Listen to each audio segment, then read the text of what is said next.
নমস্তে বন্ধুরা। হ্যাঁ, ওম তৎসৎ ওম তৎসৎ ওম তৎসৎ।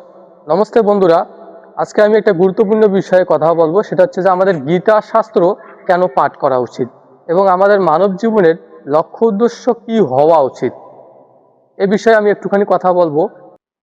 শ্রীমদ্ ভাগবত গীতার প্রথম অধ্যায় 28 নম্বর শ্লোকে অর্জুন উবাস, অর্জুন বলতেছেন যে ধিষ্টে এমাম সাজানাম কৃষ্ণা ইউৎসামাম সমুপস্থিতাম সিদ্ধান্তি মাম গাত্রানি মুখমসা পরিষদিয়াতি।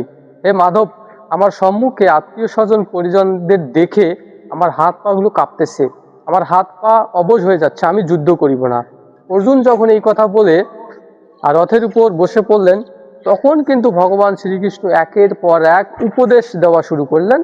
শ্রীমদ্ ভাগবত গীতার 18 অধ্যায়ের সূচনা করলেন ভগবান শ্রীকৃষ্ণ। শেষে 18 অধ্যায়ের শেষের শ্লোকে বলতেছেন যে হে অর্জুন, তোমার কি মোহ নাশ হয়েছে, তোমার কি দুঃখ দূর হয়েছে? তখন কিন্তু অর্জুন বলতেছে যে নষ্টা মহ স্মৃতিলব্ধা তৎপ্রসাদানাম মায়া সুতম স্থিত হস্মি গতে সন্দেহ করিচ্ছে বসানাম তব। হে মাধব, আমার সমস্ত মোহের অবসান হয়েছে, এখন থেকে আপনি যেরূপ কর্ম করিতে বলবেন আমি সেরূপে করিব। এই দেখেন যে অর্জুনের সমস্ত মোহের দূর হয়েছে। এরকম কিন্তু আমাদেরও মনে, আমাদেরও ভিতরে হাজারটা প্রশ্ন থাকতে পারে এবং হাজারটা নানান ধরনের চিন্তা থাকতে পারে। এর সমাধান আমরা পেতে পারি গীতা থেকে, আমাদের শাস্ত্র থেকে। শাস্ত্র পড়তে হবে। আমরা যদি শাস্ত্র না পড়ি তাহলে কিন্তু আমরা মানে আমাদের দৈনন্দিন কর্ম, আমাদের জীবন আমরা সুন্দর করতে পারবো না। তো জীবনকে সুন্দরভাবে গড়ার জন্য আমাদের শাস্ত্রের প্রয়োজন। গীতা শাস্ত্র এটা হচ্ছে মনুষ্য জীবনে চলার পথের মন্ত্র।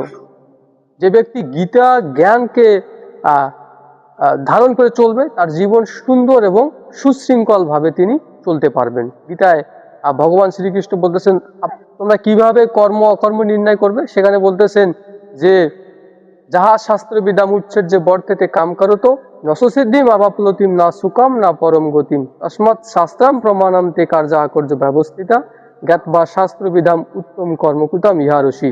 হে অর্জুন, যে ব্যক্তি যাহা শাস্ত্র বিধাম উচ্ছেদ যে বর্তেতে কাম করো তো, যে ব্যক্তি শাস্ত্রের বাইরে গিয়ে কাম করে নসিদ্ধিম, তার কোনো সিদ্ধি হয় না, না পরাম গতিম, তার কোনো পরগতিও লাভ হয় না। অর্থাৎ হে অর্জুন, তুমি শাস্ত্র অনুযায়ী কর্ম করো।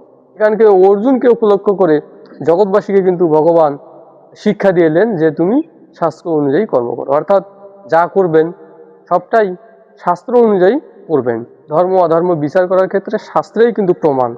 এখানে কোনো বাবাজি গুরুজি যদি কেউ বলে যে আমার এটা ভাল লাগে, আমি নিজের মতো করে করব না, নিজের মতো করে করা যাবে না, শাস্ত্র অনুযায়ী করতে হবে।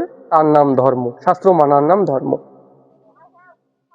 আবার আমাদের মানব জীবনের লক্ষ্য উদ্দেশ্য কি হওয়া উচিত আমরা দেখি।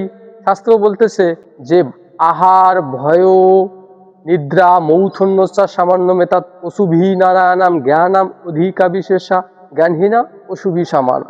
বলতেছে যে আহার ভয় নিদ্রা মৌথন এগুলো পশু করে, একটা মানুষও করে। পার্থক্য কোথায়? পার্থক্য হচ্ছে জ্ঞানহীনা পশুভি সামানা।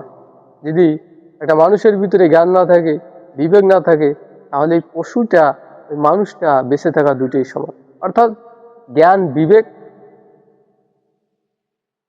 একে বলা হয় মনুষ্যত্ব। জ্ঞান বিবেক অর্জন করতে হবে। এই জন্য আমাদের শাস্ত্রগুলো পাঠ করা উচিত। মানব জীবনের লক্ষ্য উদ্দেশ্য হচ্ছে ভগবান প্রাপ্তি হওয়া উচিত। আমাদের মানব জীবনের আয়ু কত? বলেছেন যে শতম জীবিতম অল্পম নিদ্রা সাহার্দ হারিনাম বাল্য রোগ ও জরা দুঃখম তদাপি নিষ্ফলম। যে আমাদের মানুষের, কলিযুগের মানুষের আয়ু হচ্ছে 100 বছর। শতম জীবিতম অল্পম, 100 বর্ষ আয়ু হচ্ছে খুব অল্প আয়ু। কলিযুগের মানুষের গড় মানে আয়ু ধরা হয় যে 100 বছর। এই যে বলতেছেন শতম জীবিতম অল্পম নিদ্রা মানে নিদ্রা সাহার্দ হারিনাম, 100 বছরের মধ্যে আমরা ঘুমাই 50 বছর, অর্ধেক ঘুমাই। তার অর্ধেকে আবার কি মনে করেন যে জরা রোগ বিভিন্ন অসুখ বিসুখে আমরা সময় পার করে দিই। এভাবেই কিন্তু আমরা মানব জীবনটা বিফল করে। তো আমাদের উচিত কিন্তু ভগবানের গুণগান করা, নাম কীর্তন করা। যেখানে যেখানে ভগবান গুণগান হয় সেখানে সেখানে যাওয়া। আপনারা করবেন, অবশ্যই ভগবানের গুণগান করুন, নাম কীর্তন করুন, এই মানব জীবনকে ধন্য করুন। এখানে আমি বিদায় নিচ্ছি। নমস্তে। ওম সর্বে ভবন্তি সুখানা, সর্বে শান্তু নিরাময়া, সর্বে ভদ্রাণি পশ্যন্তু, মা কর্ষিত দুঃখ ভাগ ভবেৎ। জগতের সকলেই সুখী হোক, কেউ যেন ক্ষণমাত্র দুঃখ ভোগ না করে, এই কামনা করি।